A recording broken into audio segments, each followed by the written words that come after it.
Bismillahirrahmanirrahim. Assalamu alaikum students. I hope you all are fine. Chapter number 15 inheritance हम लोग पढ़ रहे हैं. आज का हमारा लेक्चर होगा डीएनए रेप्लिकेशन क्या होता है, working of DNA in chromosome. उससे पहले हम लास्ट टाइम हमने क्या पढ़ा था उसे डिस्कस करेंगे.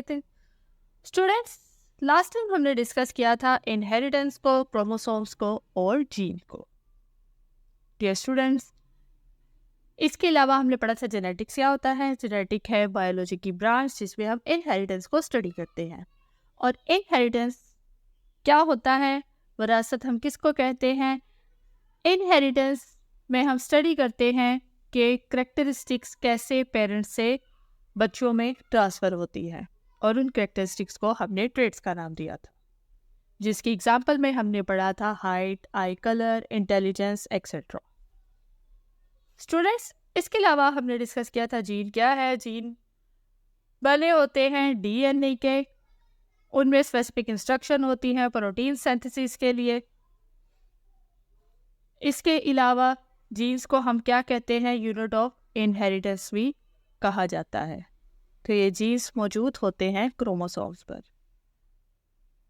और अगर हम क्रोमोसोम की बात करें तो क्रोमोसोम बने होते हैं क्रोमेटिन मटेरियल के.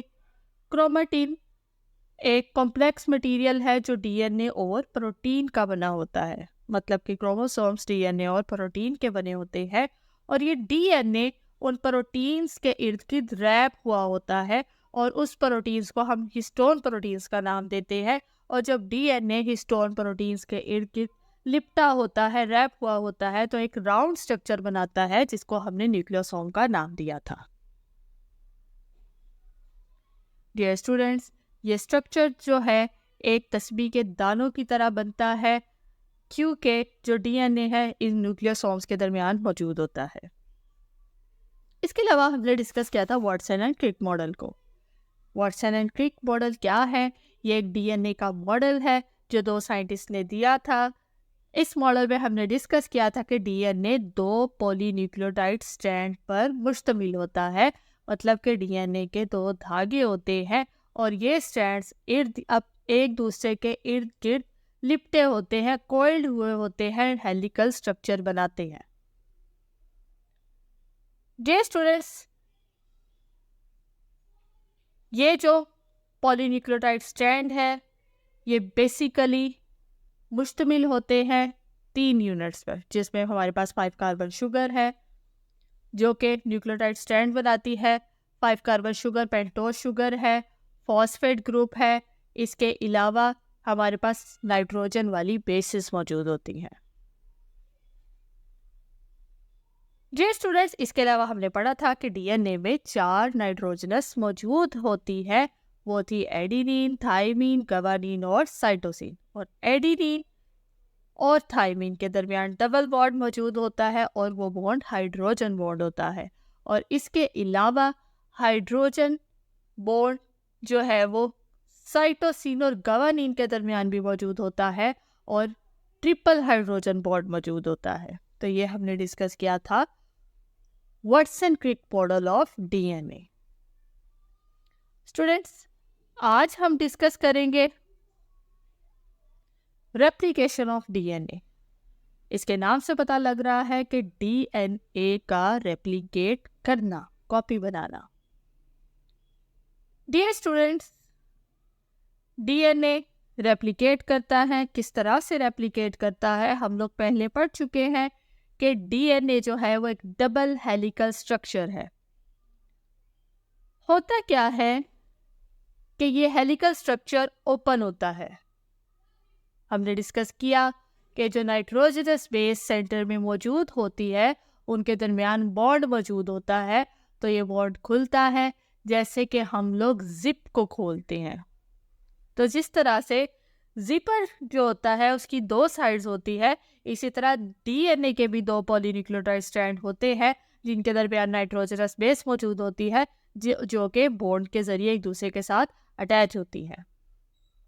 स्टूडेंट्स, ये हेलिकल स्ट्रक्चर क्या होता है, ओपन होता है जैसे कि हम जिप को खोलते हैं. और जिस तरह से जिप की दोनों साइड्स ओपन होने पे अलग हो जाती है, इसी तरह डीएनए के दोनों स्ट्रैंड्स भी सेपरेट हो जाते हैं, जैसा कि आपको इस डायग्राम में दिखाया जा रहा है कि पहली डायग्राम शो कर रही है कि जब डीएनए के दोनों स्ट्रैंड्स जो है वो अटैच है, और दूसरी डायग्राम हमें शो हो रही है कि जिसमें दोनों स्ट्रैंड्स जो है वो खुल गए हैं, जैसे कि एक जिप खोली जाती है। डियर स्टूडेंट्स, ये दोनों स्ट्रैंड्स सेपरेट होते हैं और इन दोनों स्ट्रैंड्स को हम टेम्पलेट का नाम भी देते हैं, इन्हें हम टेम्पलेट स्ट्रैंड्स भी कहते हैं। अब होता क्या है कि जब ये दोनों स्ट्रैंड्स सेपरेट होते हैं तो नई बेसिस आके इन दोनों स्ट्रैंड के साथ अटैच हो जाती है, और हम ये पहले पढ़ चुके हैं कि एडेनिन बॉन्ड बनाती है थाइमीन के साथ, गवानीन बॉन्ड बनाती है साइटोसिन के साथ। तो जो न्यू बेसिस अटैच होंगी, ऑपोजिट बेसिस अटैच होंगी और एक नया स्ट्रैंड बना देंगी। तो इस तरह से ये दोनों टेम्पलेट स्ट्रैंड्स जो है न्यू पॉलीन्यूक्लियोटाइड स्ट्रैंड्स बनाएंगे अपने सामने, यानी कि हर जो है वो ये दो टेम्पलेट स्ट्रैंड है, तो इन दोनों टेम्पलेट स्ट्रैंड ने फर्दर जो है वो दो नए जो है वो पॉलीन्यूक्लियोटाइड स्ट्रैंड्स बनाने हैं। डियर स्टूडेंट, नेक्स्ट डायग्राम में आपको शो हो रहा है कि जो ब्लू कलर की जो है वो न्यू नाइट्रोजनस बेस अटैच हुई है और उन्होंने एक और नया स्ट्रैंड बनाया है। इस तरह से हमारे पास एक डीएनए स्ट्रैंड से दो डीएनए स्ट्रैंड बन गए हैं, डीएनए की रेप्लिकेशन हो गई है।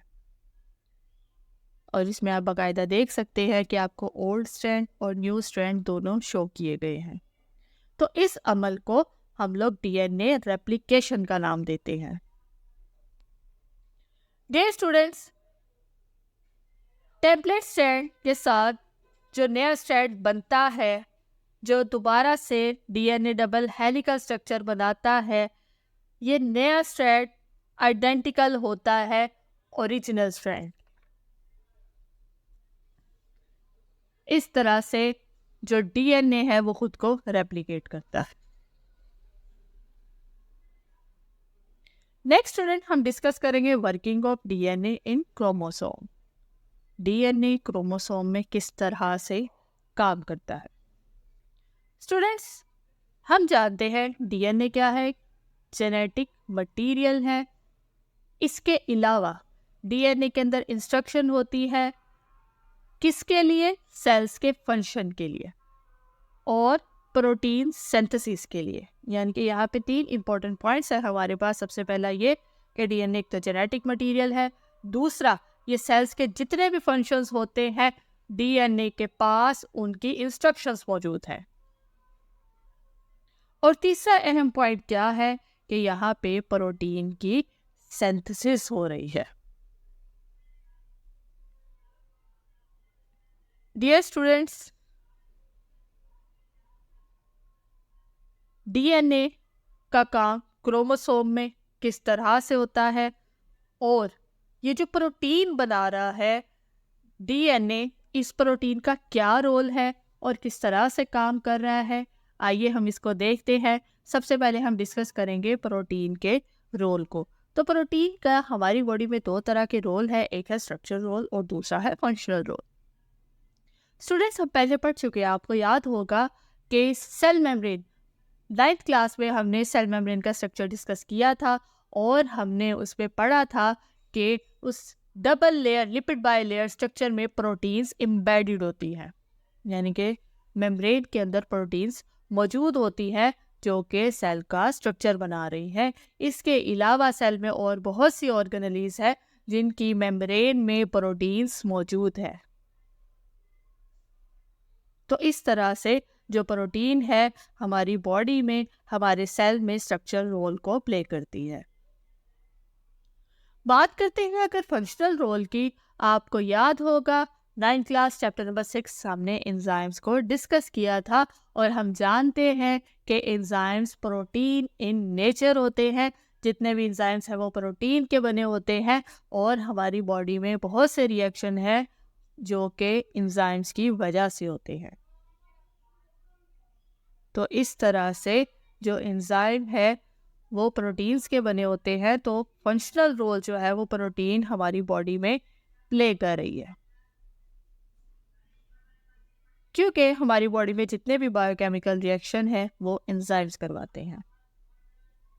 तो इस तरह से जो भी काम सेल में हो रहा होता है एक्चुअली उसे डीएनए कंट्रोल कर रहा होता है। डियर स्टूडेंट्स, आगे हम देखेंगे कि किस तरह से डीएनए से कंट्रोल कर रहा है, किस तरह से उसे परफॉर्म कर रहा है। यहाँ पे हमारे पास 2 स्टेप मौजूद है जिस तरह से डीएनए काम करता है। वो 2 स्टेप है, पहला है ट्रांसक्रिप्शन, दूसरा है ट्रांसलेशन। ट्रांसक्रिप्शन क्या है, आइए इसको देखते हैं। The specific sequence of DNA nucleotides is copied in the form of messenger RNA nucleotide। इसका क्या मतलब है कि डीएनए के जो न्यूक्लियोटाइड्स है उसका जो सीक्वेंस होता है, सीक्वेंस कौन सा सीक्वेंस हम जानते हैं, अभी हमने डिस्कस किया, adenine bonded to thymine, thymine guanine bonded to cytosine. इस तरह से एक सीक्वेंस बनता है और वो एक स्पेसिफिक सीक्वेंस कॉपी होता है मैसेंजर आरएनए की शक्ल में। स्टूडेंट्स, हम जानते हैं डीएनए क्या है, डबल स्ट्रैंड है, लेकिन जब ये कॉपी होता है मैसेंजर आरएनए की शक्ल में, मैसेंजर आरएनए एक सिंगल स्ट्रैंड है। स्टूडेंट्स, इस तरह से जो डीएनए अपने सीक्वेंस को कॉपी कर रहा है मैसेंजर आरएनए न्यूक्लियोटाइड्स की फॉर्म में, इस अमल को हम ट्रांसक्रिप्शन का नाम देते हैं।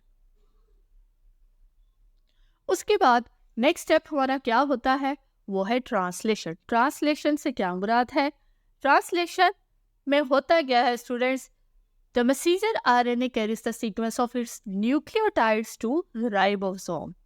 The ribosome reads this sequence and joins specific amino acids according to it to form protein। Students, अभी हमने पहले स्टेप में डिस्कस किया कि डीएनए के न्यूक्लियोटाइड्स मैसेंजर आरएनए की शक्ल में कॉपी होते हैं। अब क्या होता है कि मैसेंजर आरएनए अपने इस सीक्वेंस को राइबोसोम्स के पास लेकर जाता है। Dear students, class 9 chapter number 4 ribosomes हमने डिस्कस किया था, जिसका एक फंक्शन क्या है, प्रोटीन्स का बनाना। डियर स्टूडेंट्स, ये राइबोसोम क्या करता है, इस सीक्वेंस को, यानी कि जो मैसेंजर आरएनए का सीक्वेंस है, उस सीक्वेंस को रीड करता है और उस सीक्वेंस के अकॉर्डिंग स्पेसिफिक अमाइनो एसिड्स उसके साथ जोड़ देता है और प्रोटीन को बनाता है। इस अमल को हम लोग ट्रांसलेशन का नाम देते हैं।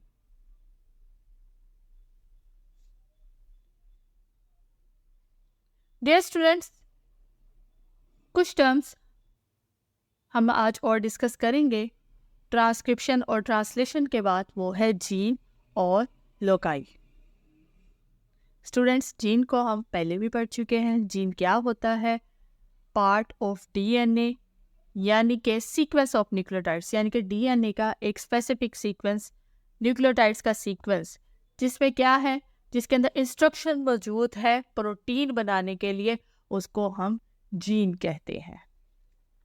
जीन को हम यूनिट ऑफ इनहेरिटेंस भी कहते हैं। डियर स्टूडेंट्स, नेक्स्ट जो टर्म है हमारे पास वो है लोकाई। स्टूडेंट्स, हम जानते हैं, हम कभी मैप को ओपन करते हैं तो हमें लोकेशन मिलती है कि ये वाला एरिया इस जगह पर है, स्पेसिफिक सिटी इस जगह पर है, कितना डिस्टेंस है।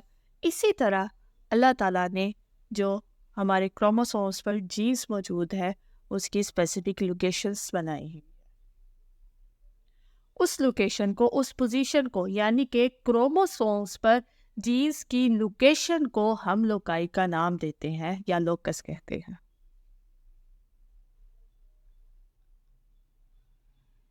क्रोमोसोम पर स्पेसिफिक जीन, जैसे कि अगर हम कहते हैं आई कलर का जीन मौजूद है, तो वो जिस जगह पर क्रोमोसोम पे मौजूद है वो उसका लोकस है, तो उस लोकेशन को हम लोकाई का नाम देते हैं। डियर स्टूडेंट्स, एक जानदार में किसी भी ट्रेट को एक जो जीन है वो डिटरमाइन करता है, यानी कि हर एक ट्रेट, हर एक खसूसियत के लिए एक स्पेसिफिक जीन मौजूद है और इन जीन्स के पेयर को हम लोग लेटर और सिंबल्स के जरिए रिप्रेजेंट करते हैं। डियर स्टूडेंट्स, जैसा कि हमने पढ़ा था कि क्रोमोसोम्स जो है वो पेयरिंग की शक्ल में मौजूद होते हैं, इसी तरह जीन्स भी पेयर्स की शक्ल में मौजूद होते हैं।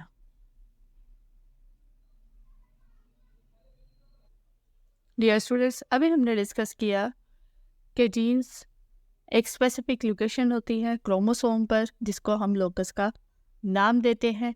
आप इस डायग्राम में देख सकते हैं कि जो जीन है वो क्रोमोसोम पे मौजूद है और उसको हमने लेटर्स के ज़रिए रिप्रेजेंट किया हुआ है।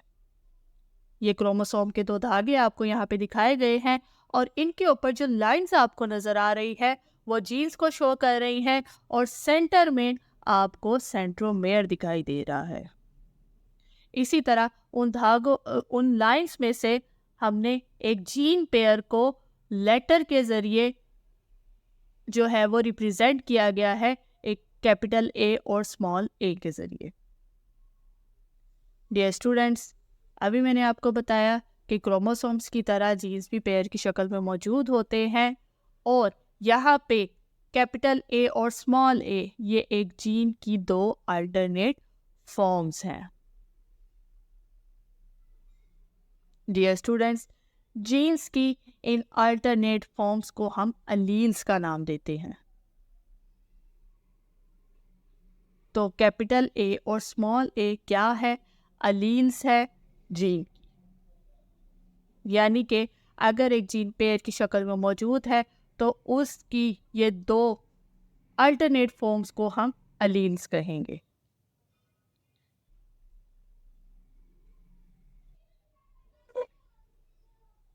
स्टूडेंट्स, मियोसिस के दौरान जब क्रोमोसोम सेपरेट होते हैं तो अलील्स भी उनके साथ सेपरेट होते हैं और हर गैमीट उन 2 में से एक अलील को लेता है और जब दोनों पेरेंट्स के गैमीट्स मिलते हैं, जाइगोट बनता है, तो वो जाइगोट क्या करता है? हर पेरेंट से एक अलील लेता है और वो वापस पेयर अप हो जाते हैं। तो इस तरह से क्रोमोसोम्स के साथ साथ अलील्स भी सेपरेट होते हैं। स्टूडेंट्स, ये था हमारा आज का लेक्चर जो कि बेसिक कॉन्सेप्ट था इनहेरिटेंस का। उम्मीद है आपको समझ आ गया होगा। इसे अच्छे से समझिएगा, याद कीजिएगा। मिलते हैं अपने नेक्स्ट लेक्चर में, तब तक अपना ख्याल रखिएगा। अल्लाह हाफिज़।